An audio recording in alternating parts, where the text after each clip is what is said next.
Este material es un relato basado en algunas ideas presentadas en un texto titulado Instituciones democráticas y políticas en contextos de desigualdad, pobreza y conflicto, un marco conceptual, escrito en la década de los 90 como un texto de trabajo por varios autores cientistas políticos, entre ellos el politólogo Robin Luckham.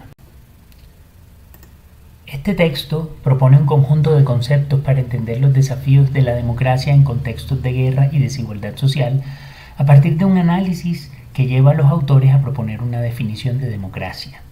Para llegar a ella, los autores empiezan planteando las dificultades de definir la democracia, argumentando que la existencia de instituciones democráticas no garantiza la democracia, como sugieren que ocurre en países del Oriente Medio y América Latina.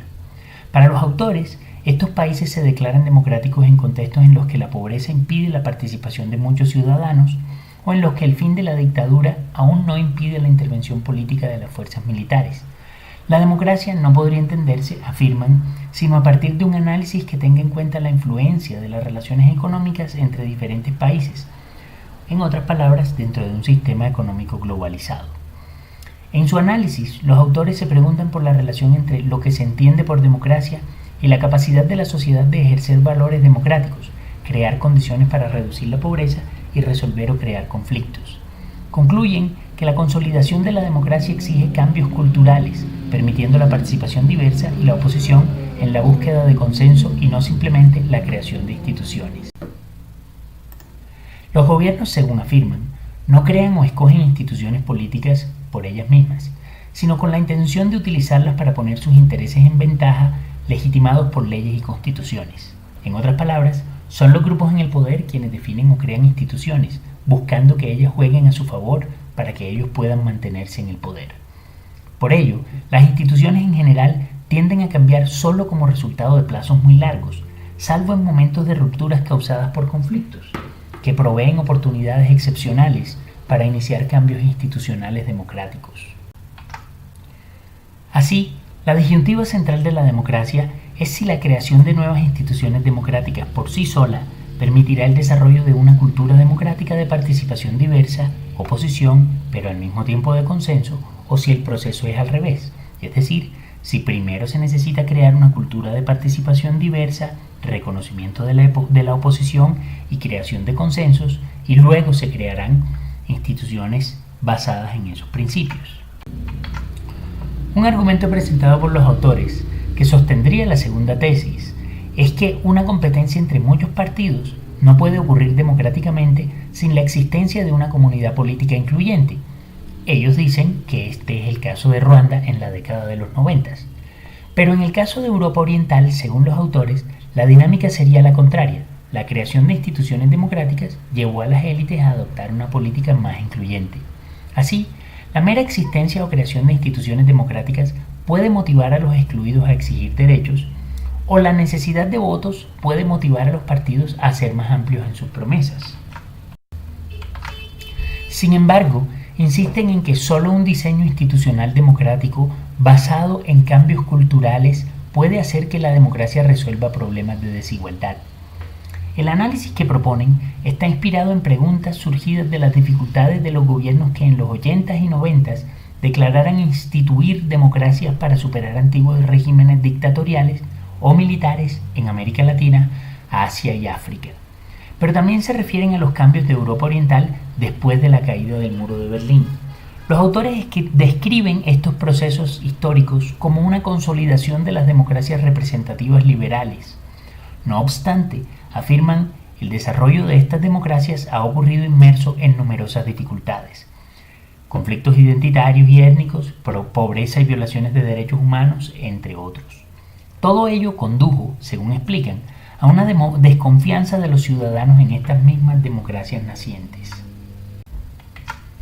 Uno de los problemas que los autores atribuyen al desarrollo de estas nuevas iniciativas democráticas es el hecho de estar las democracias amarradas a la idea de ciudadanías nacionales, que se contradice con dinámicas económicas globales.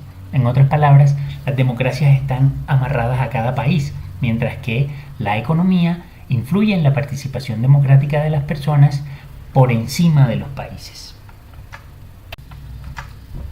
Así, Centran su análisis en el significado de la democracia y sus interpretaciones, su relación con las aspiraciones de participación de grupos excluidos, su capacidad para permitir la participación popular y el manejo de los conflictos en la democracia.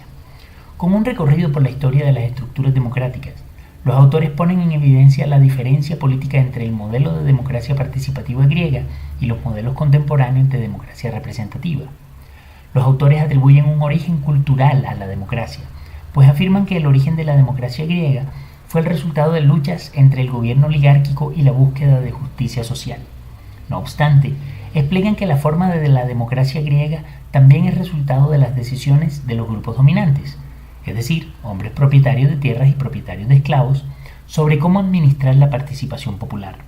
En este origen está la tradicional división entre la esfera pública, política, y la esfera privada, familiar. En cambio, hoy, la democracia se entiende a partir de otros criterios. Por ejemplo, permitir la participación en elecciones, evitar la tiranía tanto de las élites como de las mayorías, asegurar una competencia abierta por el poder y asegurar la confianza en los gobernantes, sostener espacios de discusión política racional. Mientras para los autores el primer modelo nace de la vida social, el segundo nace de las instituciones primero y luego tiene efectos en la vida social. De ahí que la mayor parte del texto se dedique a la discusión sobre cuál de los dos caminos es el camino que garantizará la solidez de la sociedad democrática. Los actuales estados liberales serían democráticos como resultado de la movilización de las masas, incluyendo a los sectores excluidos, por ejemplo, mujeres, trabajadores, campesinos y otros. A lo largo del texto, los autores comparan diferentes modelos en diferentes sociedades y revisan los resultados de las mismas. Allí donde se implementó una democracia multipartidista para reducir el conflicto interno, o los casos en que se implementó una democracia representativa de pocos o un solo partido para reducir la pobreza. Ejemplifican también usando casos de participación democrática por circunscripción especial para incluir grupos étnicos, o donde se priorizó la participación ciudadana para evitar el dominio de un grupo étnico sobre otro. En todos los casos, la metodología implícita del texto es el análisis comparado de los modelos políticos a partir de los contextos históricos de cada país. Cabe preguntarse si es cierto, como parece sugerir este equipo de politólogos, que la cultura democrática puede diseñarse con fórmulas, por ejemplo, creando circunscripciones especiales para evitar un levantamiento de los grupos étnicos, o creando un sistema multipartidista para evitar el monopolio por parte de las élites. Otra posibilidad sería que las instituciones democráticas nazcan de los movimientos sociales, las protestas, las organizaciones comunitarias, campesinas, de trabajadores y de otros grupos que obligan a los estados a crear nuevas instituciones. Esta segunda fórmula no es considerada por los autores. Si ocurriese así, podríamos decir que la sociedad en su conjunto es capaz de crear una cultura democrática.